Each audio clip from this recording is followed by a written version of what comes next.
Magandang araw mga kaibigan.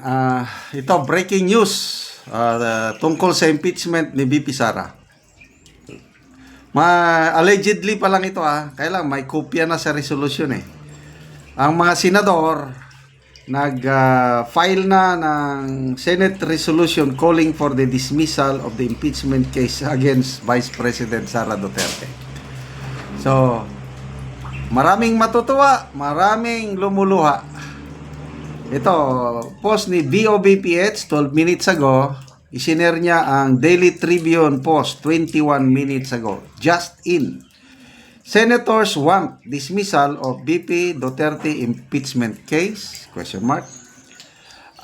Resolution has allegedly been filed in the Senate calling for the dismissal of the impeachment case against Vice President Sara Duterte. Allegedly introduced by senators, this resolution is seeking the de facto dismiss the impeachment case against Duterte by operation of the 1987 Constitution. John Garner. Click the link below for related story. Okay, so ito, inattach ng Daily Tribune yung resolution in itself, although wala pang pirma, no? Kasi siguro pagbobotohan pa ito. Baka ito ang tatalakay nila sa June 11. Kaya lang nag-leak. Ito 19th Congress, Republic of the Philippines, Senate Resolution number blank introduced by senators. Basahin ko draft na ito. Resolution declaring the de facto dismissal of the impeachment case against Vice President Sara Duterte by operation of the 1987 Constitution.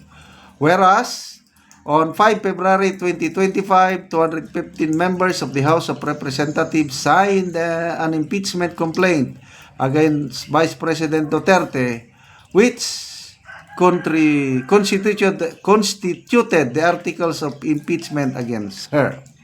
Whereas, the House Secretary General officially transmitted. Itong whereas sinaysay nila yung nangyari. Punta na tayo sa mas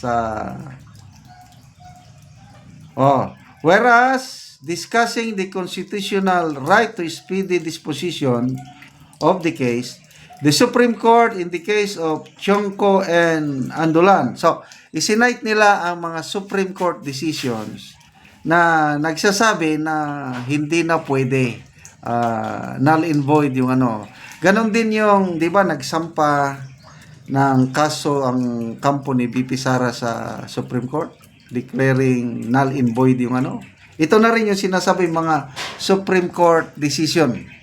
So, hindi ko na lang basahin dahil mahaba.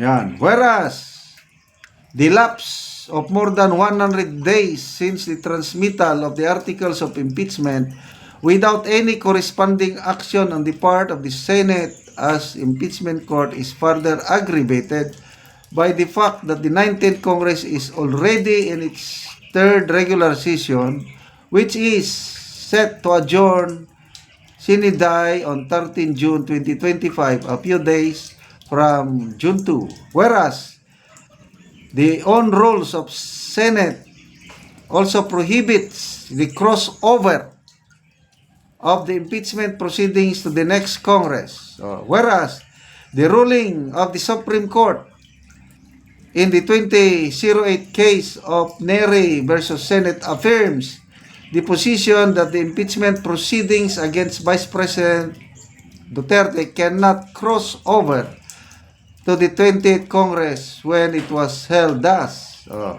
Whereas, the presentation of the articles of impeachment in the Senate plenary is scheduled on 11 June 2025 or a mere than 2 days before the sine die adjournment of the 19th Congress.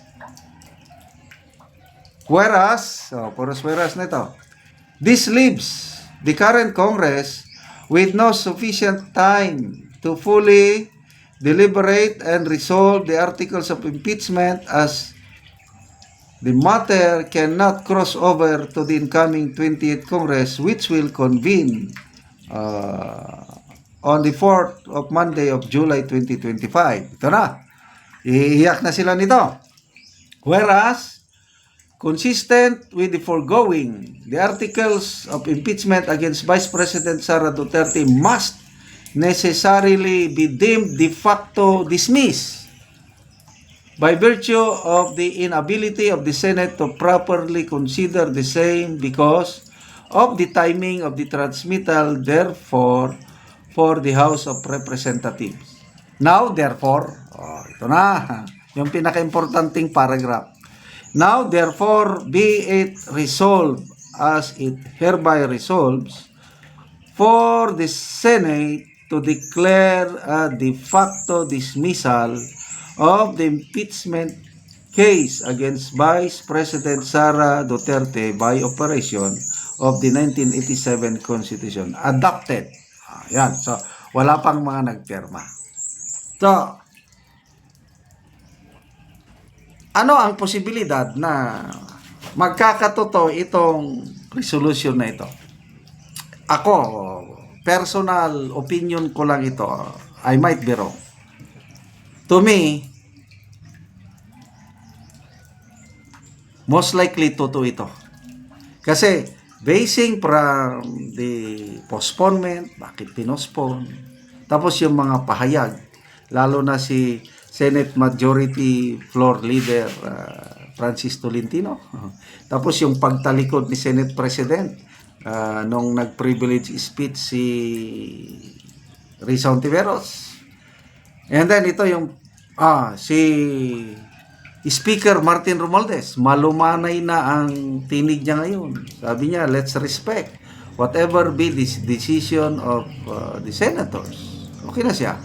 And ang pinakamalaking factor dito is yung kagustuhan ng presidente. Paulit-ulit niyang sinasabi na ayaw niya ng impeachment. Baka ito, inimpose na ng presidente ang kanyang leadership, which is very good. Sana totoo.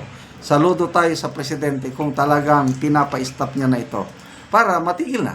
Although nakakalungkot dahil hindi na tayo makapanood ng bloodbath. Yun lang.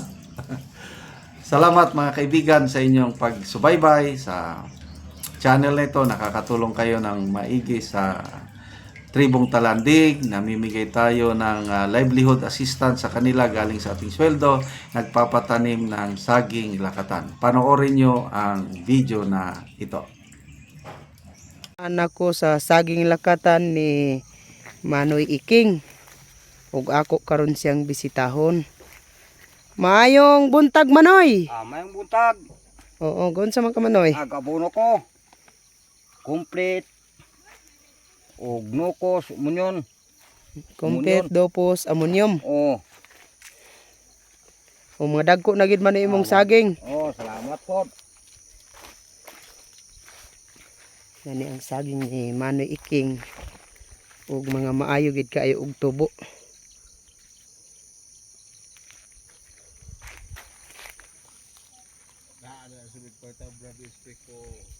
Pwede brad, kasanat ito ba?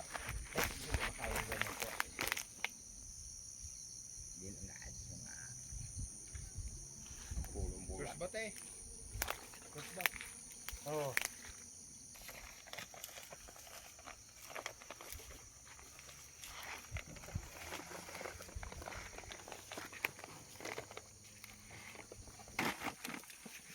Pila gani ni kapunuan Manoy imong saging lakatan? 144 ni tanan. 144. Oh. So daghang gyud gawas nga hinlo, tambok ug maayo pod Oh. ang tubo sa saging ni Manoy Iking.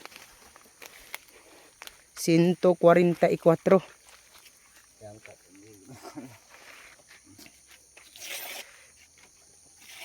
Og karon Manoy, unsa imong maistorya bahin sa padayon sa pagpananom ug sa pagsuporta sa abono guban pa nga magamit nato sa saging Manoy? Nagpasalamat kid ko sa Ginoo nga ingon man sa nagtan-aw sa video nga nagsuporta sa abono. Oo. Nagpasalamat ko nga nagpasalamat pud ko nga nalipay ko kay naa ako'y gitanom abono. Sige Manoy, salamat. Salamat po.